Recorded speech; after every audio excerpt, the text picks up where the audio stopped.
Hello. आप सभी का स्वागत है होम एंड मच मोर में। आज मैं आपके साथ शेयर करने वाली हूँ कुछ होम हैक्स या टिप्स एंड आई होप आपके ये काम में आएंगी। चलिए वीडियो शुरू करते हैं।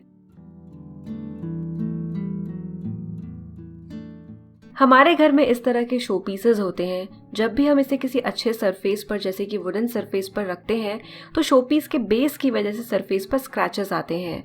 तो इसके लिए कई बार जो शो पीस है उसके साथ ही फेल्ट पैड्स मिलते हैं या फिर आप अलग से फेल्ट पैड्स खरीद सकते हैं। लेकिन देसी जुगाड़ ये है कि इस तरह के छोटे मोटे शो पीसेस के लिए या फिर जिनके भी बेस एकदम फ्लैट है आप यूज़ कर सकते हैं बिंदी। थोड़ी बड़ी वाली या मोटी वाली बिंदी यूज़ करें। अगर घर में जो है वही यूज़ कर रहे हैं तो कुछ इस तरह की, खरीद कर ला रहे हैं तो थोड़ी सी और बड़ी वाली आप ले सकते हैं शो पीस के हिसाब से। तो ये है मेरा एकदम देसी जुगाड़ जहाँ पर फेल्ट पैड्स अलग से खरीदे बिना इस तरह के छोटे मोटे शो पीसेस पर बिंदी यूज़ की जा सकती है। इसे लगाने से जब भी आप अपना शो पीस सरफेस पर रखेंगे तो आवाज़ भी नहीं आएगी और स्क्रैचेस भी नहीं आएंगे। हर घर में कुछ ऐसी चीज़ें होती हैं जो फ्रीक्वेंटली चाहिए होती है, बार बार चाहिए होती है। तो ऐसी कुछ चीज़ें जो है हमेशा आप इसे हैंडी रखें। जैसे कि एंट्री वे के पास ये जो कैबिनेट है इसमें मैंने कुछ चीज़ें रखी है। पार्सल्स आते रहते हैं तो कटर्स है, यहाँ पर कैंची है, एक टेस्टर रखा हुआ है, पेन है, साथ में यहाँ पर गॉगल्स यानी सनग्लासेस रखे हुए हैं। तो वो सारी चीज़ें जो आपको हैंडी चाहिए होती है तो हर बार आप रूम में जाएंगे निकालेंगे, उससे अच्छा आप अपने लिविंग रूम में ही किसी ड्रॉर में इन्हें स्टोर करें। तो कोई भी आप प्लास्टिक का ऑर्गेनाइजर या फिर जो भी घर में चीज़ें होती है, ग्लास होता है, कोई भी चीज़ यूज़ करके इन्हें आप ऑर्गेनाइज कर सकते हैं। तो हर घर के हिसाब से जो चीज़ें अलग अलग हो सकती हैं। तो ये भी एक पार्सल कटर है, साथ में ये है मॉस्किटो वाला लोशन। तो राहिन ने जब भी बाहर जाता है पार्क में खेलने के टाइम पे तब हम यूज़ करते हैं। तो अपनी ज़रूरत के हिसाब से फ्रीक्वेंटली यूज्ड आइटम्स को आप प्रेफरेबली लिविंग रूम में कहीं पर रखें।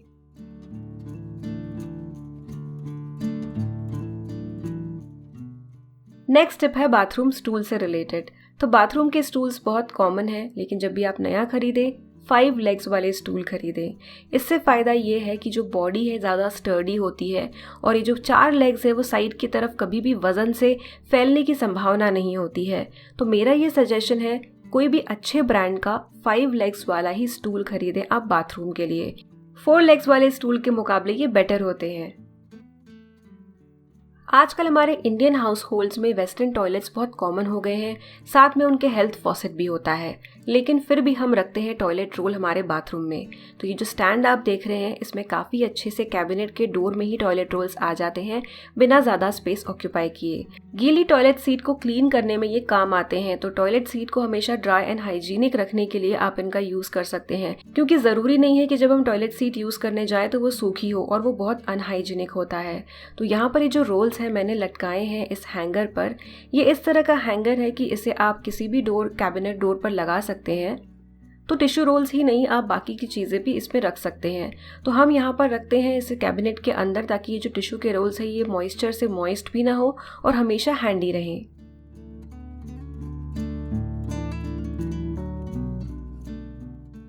अपने घर को सजाने के लिए हम बहुत अलग अलग शो पीसेस यूज़ करते हैं, जिनमें से कुछ में काफ़ी बारीक काम होता है।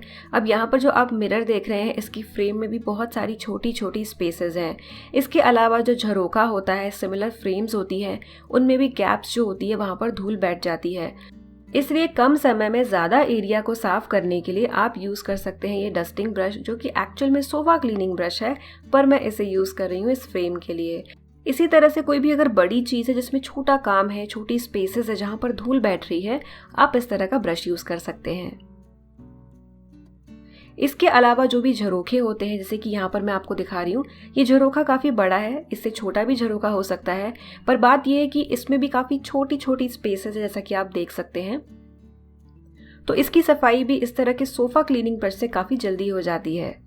बस सफाई करते समय जो ऊपर का सरफेस है, ऊपर का एरिया है, वो पहले साफ करें, क्योंकि वहाँ से धूल नीचे गिरेगी, और उसके बाद आप नीचे का सरफेस क्लीन करें। ये इन जनरल आप कोई भी चीज़ साफ कर रहे हो तो आप इस बात का ध्यान रखें कि टॉप टू बॉटम वाली अप्रोच को आप फॉलो करें। तो बहुत ही फटाफट कम टाइम में इस सोफ़ा क्लीनिंग ब्रश से ये झरोखा क्लीन हो रहा है। वीडियो में इतना समझ नहीं आ रहा है, लेकिन इसमें धूल है क्योंकि ये आउटडोर में लगा हुआ है, झरोखा हमारी बालकनी में है। तो बालकनी में तो धूल आती ही आती है जब घर के अंदर इतनी आ जाती है। ऊपर का जब सरफेस मैंने क्लीन किया है तो नीचे का जो हॉरिजॉन्टल वाला सरफेस है वहाँ पर और ज़्यादा धूल बैठ गई है, तो इसे मैं सबसे लास्ट में साफ़ कर रही हूँ। तो कई बार ऐसा होता है कि टूल हमारे होते हैं एक चीज़ के लिए, पर हम इसे दूसरी चीज़ के लिए कुछ अलग तरह से भी यूज़ कर ही सकते हैं।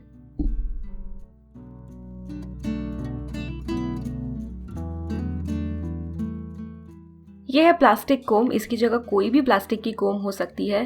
तो ठंड के मौसम में बालों में स्टैटिक हो जाता है, ज़्यादा होता है, चार्ज हो जाते हैं बाल, तो ऐसे में आप एक लकड़ी की कोम यूज़ कर सकते हैं। अगर आपने एक्सपीरियंस किया हो तो ठंड के मौसम में जब बहुत ज़्यादा ड्राइनेस होती है, बाल चिपक कर कंघी में आ जाते हैं, ऐसे खड़े से होने लगते हैं। कई बार ब्लैंकेट भी अगर आप यूज़ कर रहे हैं तब भी ऐसा होता है, पर कंघी से बहुत ज़्यादा होता है। तो ऐसे टाइम पर लकड़ी की कोम आप यूज़ करें, बाल आसानी से कोम कर पाएंगे। आई होप ये टिप्स आपके लिए यूज़फुल रही होंगी। मिलते हैं अगले वीडियो में, तब तक के लिए बाय।